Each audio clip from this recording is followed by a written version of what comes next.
Hello there, boxing fans around the world. Thank you for joining me once again here on Talk and Fight for another episode of Boxing News Today. And we're going to start off with a somewhat funny, ironic story out of the UK.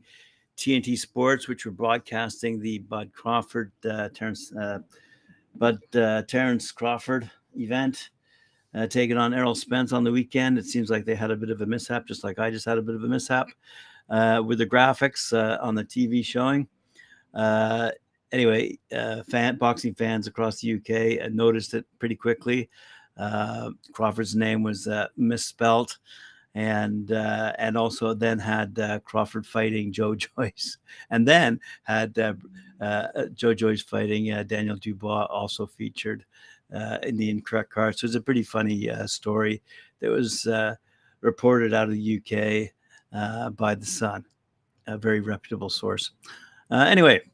So now, is Terence Crawford the number one pound-for-pound fighter in the world, or Inoue? That debate rages. I won't really get into it too much, but it is an interesting question now being discussed in the world of boxing. Nonetheless, Terence Crawford over the weekend became the first undisputed welterweight champion in the four-belt era, and this was discussed by Cedric Ben on his show, the Scorecard, on Talk and Fight. You can go to talkandfight.com for his comments regarding the fight overall, but apparently it was quite a demolition of Errol Spence. And although Errol Spence has called for a rematch, should he really get it? Let's have a look and see what Sam Bolts out of BoxNews24.com has to say. Terence Crawford could have a big decision to make soon if PBC decides to move Errol Spence Jr. in another direction to salvage his career. Assuming the rematch doesn't take place, Crawford, who's now 40-0, by the way, 31 knockouts, will have a lot of options at 154, even without fighting for a world title. Jermell Charlo has all four belts on lockdown, while he goes up to 168 to face Canelo Alvarez in September.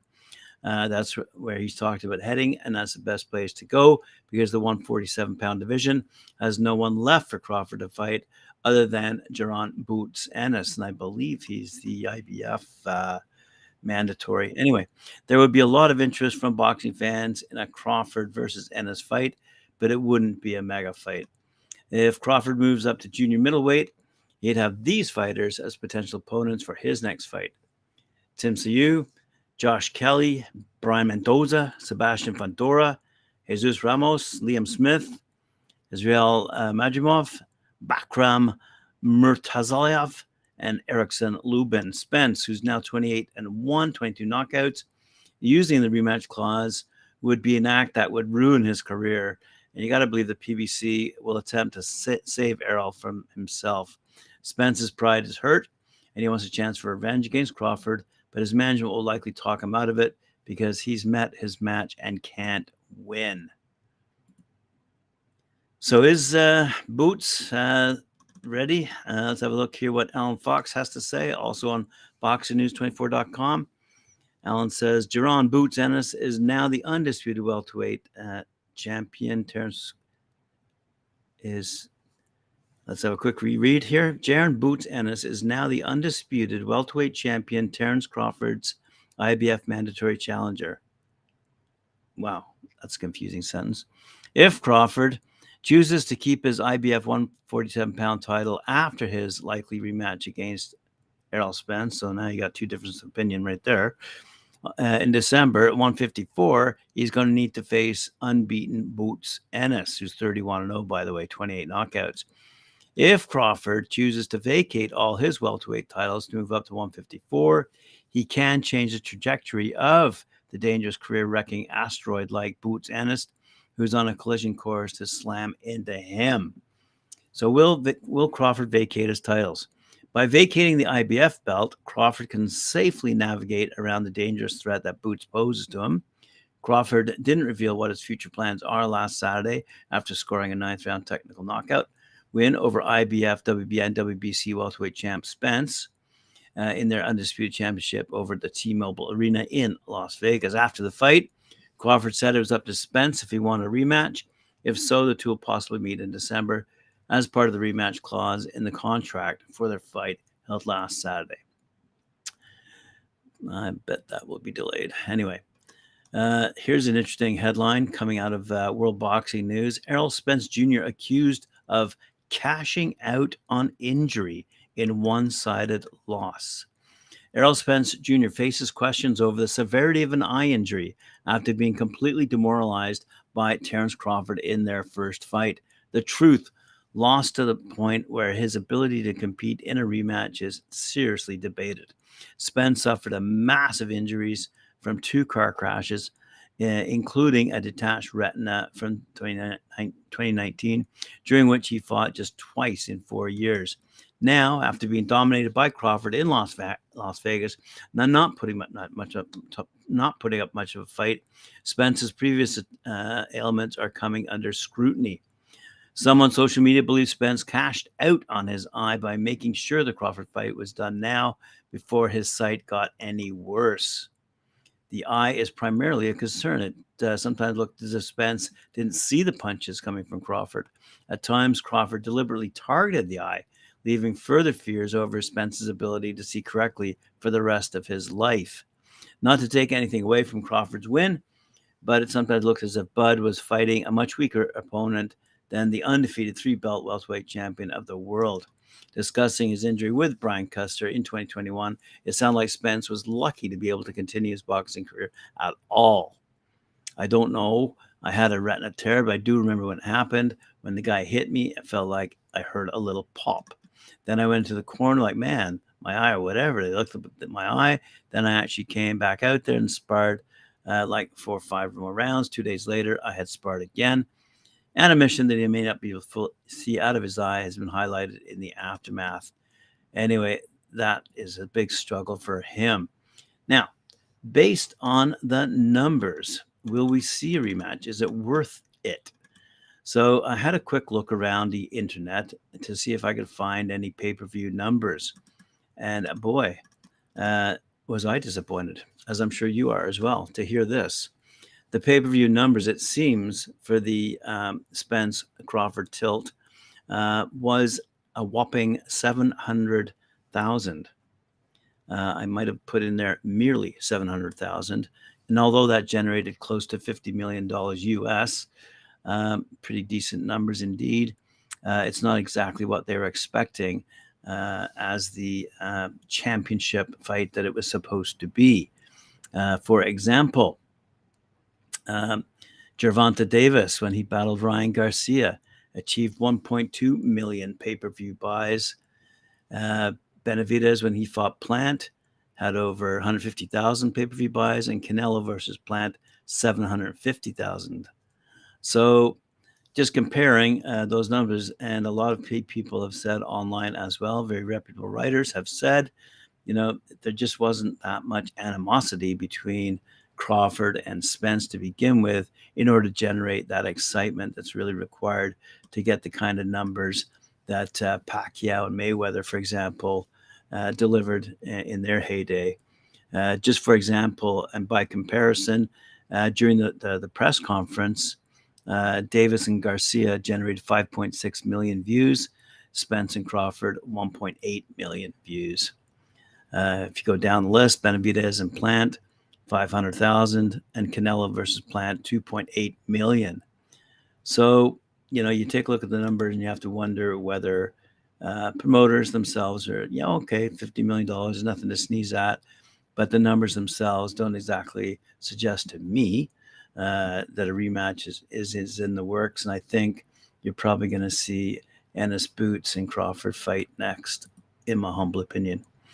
On the undercard, we saw Isaac Cruz, as we predicted on the Friday night panel, take out a quick victory. Well, I shouldn't say quick victory, but take out a victory over Giovanni Cabrera.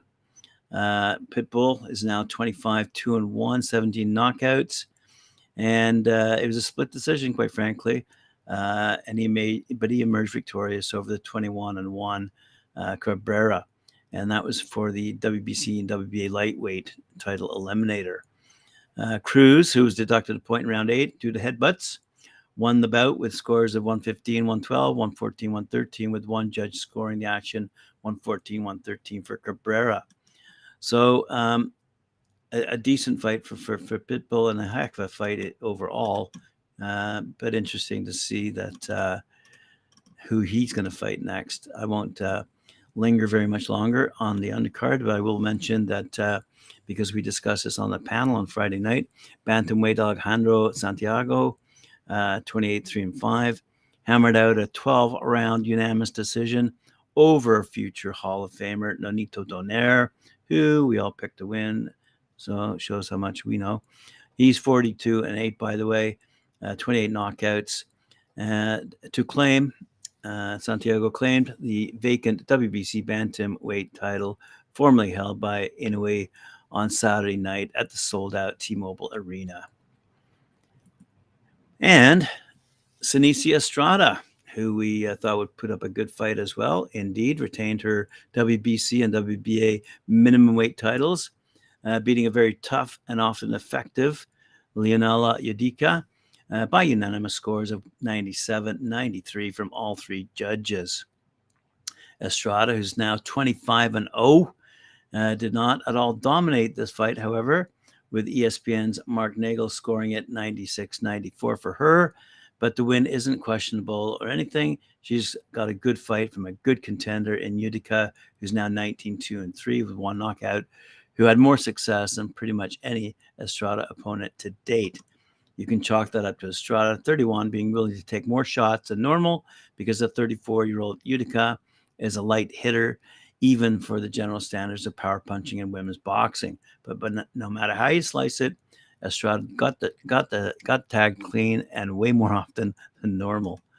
Final CompuBox stats saw Estrada land 161 of 529% of her power total punches and 148 of 437% of her power shots. Yudica connected on 144 of 506 total punches and 119 out of 370 of her power punches. So in short, it was a good competitive fight, and both fighters can say they put on maximum effort indeed. Unfortunate news out of the Artur Beterbiev camp. We're going to have to wait for his next defense of his unified light heavyweight title because he has suffered a bone infection and has needed to undergo surgery. The Canada-adopted Russian was due to face British star Callum Smith on August 19th. However, the injury was so severe that Beterbiev could no longer delay a corrective procedure. Top Rank and Eye of the Tiger released a joint statement confirming Beterbiev versus Smith will still go ahead after a delay.